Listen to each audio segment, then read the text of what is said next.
we hope to extend on our efforts, of course, and our achievements to date, to work via Workplace Pride with more companies, more countries, to make this topic known and for people to be aware of their behaviors.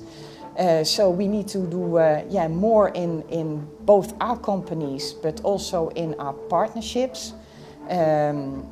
And I would say it's not only the companies, so it's not only to Shell as a company, it's also not only to governments, it's to all of us. And I would hope that people that are attending this conference will be inspired to also think about their influence.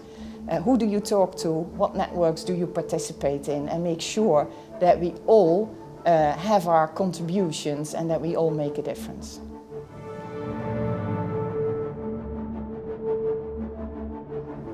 So have we been able at ING to reach out to all our LGBT employees? I wish I could say. So it's not all that difficult when you decide you want to reach out to every nationality at ING, you know them, they're registered. But we don't require people to tell us whether they're LGBT. So that I'm just unsure about. What I am sure about though is we've got a few efforts that I really am proud of. One is we've made a diversity manifesto where we make it very, very clear what we think about diversity and what we stand for.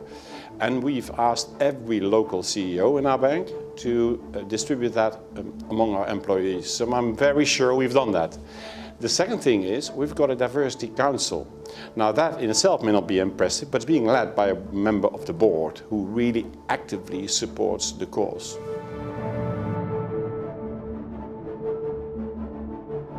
Yeah, as IBM, we have been able to reach our LGBT crew, if you will, through a number of activities. First, through history, because we're doing it already for 50 years, so people know what they were driving this. Secondly, through our actual programs, that we're running out.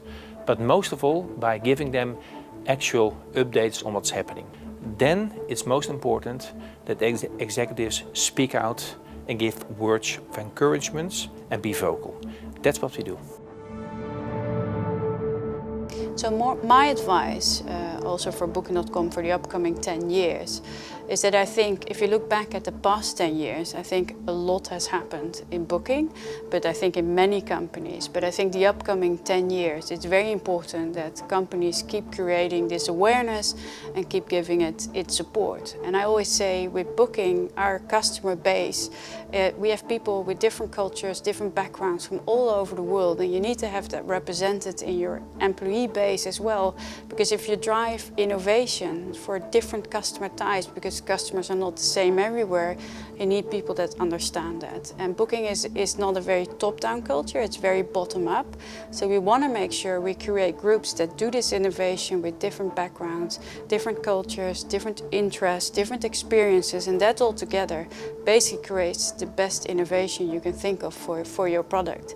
And I'm very proud of what Booking has done if you look at diversity over the past years, and I really hope that many companies get inspired and also think about creating a very open culture, and not only for the company but for your employees, for your customers and for the wider community.